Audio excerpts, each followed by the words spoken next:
கிறிஸ்துவில் அன்பானவர்களே, இயேசு கிறிஸ்துவின் நாமத்தில் உங்களை வாழ்த்துகிறேன். இன்றைய அனுதின உணவிற்காக கர்த்தர் நமக்கு கொடுக்கிற வார்த்தை சங்கீதம் 62 அதிகாரம் 5வது வசனம். என் ஆத்துமாவே தேவனையே நோக்கி அமர்ந்திரு, நான் நம்புகிறது அவராலே வரும். தாவீது அற்புதமான ஒரு தனக்குத்தானே சொல்லுகிறார். என்னன்னு, தன்னுடைய ஆத்மாவை, தன்னுடைய சிந்தனைகளை, தன்னுடைய மனசாட்சிய, தன்னுடைய ஆன்மாவை பார்த்து சொல்றார். அவரே சொல்லிக்கிறார். என்னன்னு, என் ஆத்மாவே தேவனையே நோக்கி அமர்ந்து, நீ இந்த உலகத்துக்கான காரியத்துக்கு போயிடாத. இச்சைகளுக்குள்ள விழுந்ததெல்லாம் போதும், இச்சையில விழுந்ததெல்லாம் போதும், பாவத்தை செஞ்சது போதும், எல்லாமே போதும். இப்ப என்ன பண்ணு, தேவனை நோக்கி அமர்ந்துரு, கடவுளையே எதிர்பார்த்துட்டு. ஏன்னா கடைசியில் அவருதான் நமக்கு எல்லாமே. வாலிப நாட்கள்ல நாம நம்முடைய வாழ்க்கையில எத்தனையோ விஷயங்களை செய்யறோம், எத்தனையோ பாவங்களை செய்யறோம்.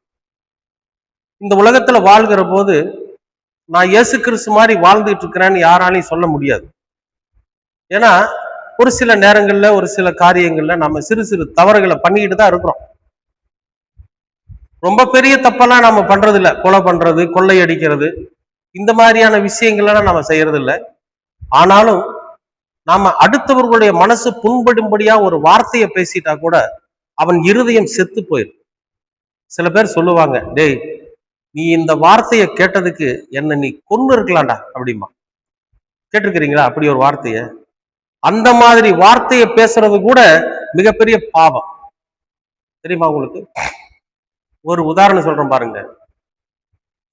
ஒரு அப்பா, அம்மா, பெற்றோர்கள் தன்னோட மகனை பார்த்து, டேய் வேலைக்கு போடா, இப்படி வீணா உன் வாழ்க்கைய வீண்படுத்துறிய,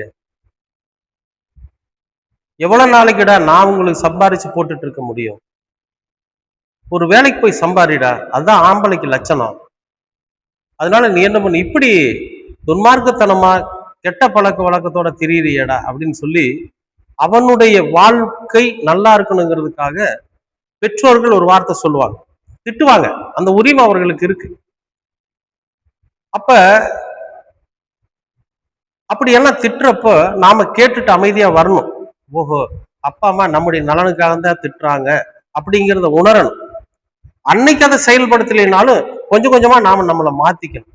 ஏன்னா நான் என்னுடைய வாழ்க்கையில அப்படிதான் மாத்திட்டேன். எங்க அப்பாவும் எங்க அம்மாவும் என்னை திட்டிக்கிட்டே இருப்பாங்க. ஏண்டா கொஞ்சம் கூட உனக்கு பொறுப்பு இருக்காதா, இப்படிதான் தெரிவியா, ஊரை சுத்திட்டே தெரியுற, உனக்குன்னு ஒரு புத்தி வராதா அப்படியெல்லாம் சொல்லியிருக்கிறாங்க.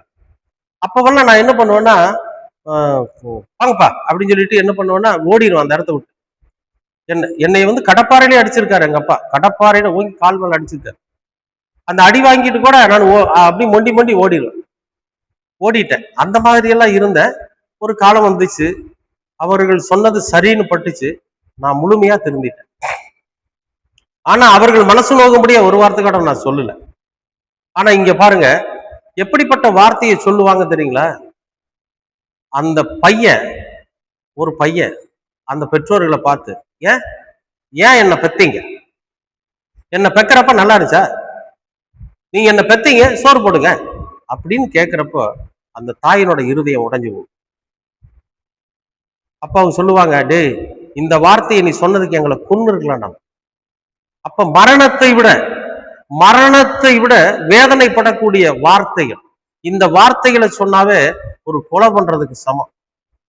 இப்படியெல்லாம் தெரிஞ்சிட்டு இருக்கிற நீங்க போதும் உங்க வாழ்க்கையில தெரிஞ்சது.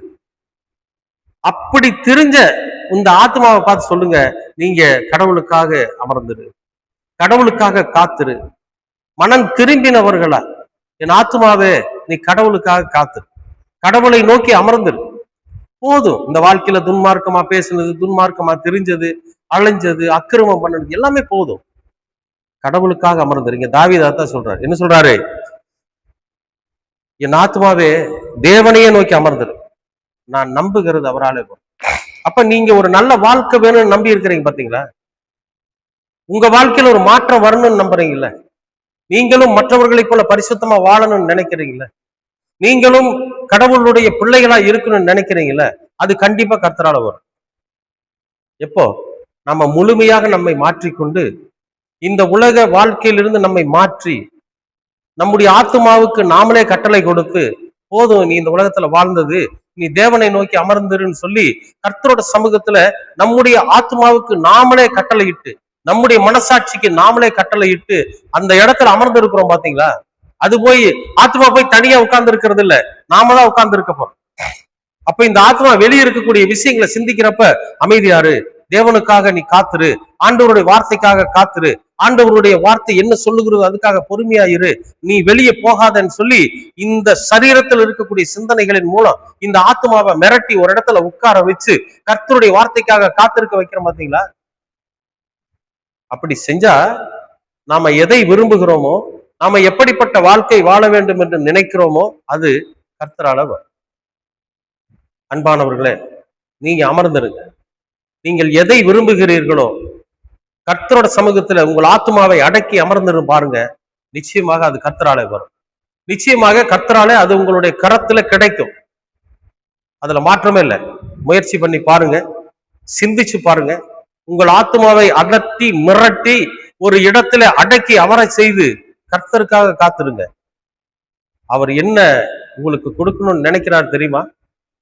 அன்பான ஒரு வாழ்க்கை, அமைதியான வாழ்க்கை, சமாதானமான வாழ்க்கை.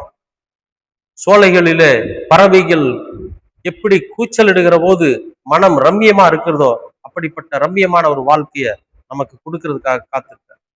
நிச்சயமாகவே அப்படி ஒரு வாழ்க்கை உங்களுக்கு கிடைக்கும். விசுவாசிக்கிறீங்களா? அன்பின் பரலோக பிதாவே, நல்லதொரு காலை பொழுதுக்காக நன்றி. இந்த காலை வேளையிலே உங்களுடைய சமூகத்திலே நாங்கள் ஜெபிக்கிறோம். நாங்கள் எங்களுடைய ஆத்மாவை அடக்கி உலக சிற்றின்பத்திலும் உலக காரியங்களுக்கும் அது அலைந்து விடாதபடிக்கு அதை ஒருநிலைப்படுத்தி இந்த தேவ சமூகத்திலே உம்மை நோக்கி அமர்ந்திருக்கும்படியாக செய்து நாங்கள் வேண்டுவதை உம்மிடத்திலிருந்து பெற்றுக்கொள்ள நீங்க கிருபை பாராட்டு. எங்களுக்கு அந்த ஆத்மாவை அடக்குவதற்கான ஞானத்தையும் அடக்குவதற்கான சக்தியையும் கர்த்தருடைய வசனத்தின் மூலம் நீர் எங்களுக்கு தர வேண்டுமாய் செபிக்கும். உடைய கிருபை எப்பொழுதும் எங்களோடு கூட இருக்கட்டும். இரட்சகராம் இயேசு கிறிஸ்துவின் வழியாய் கேட்கிறோம் நல்ல பிதாவே. ஆமேன், ஆமேன், ஆமேன்.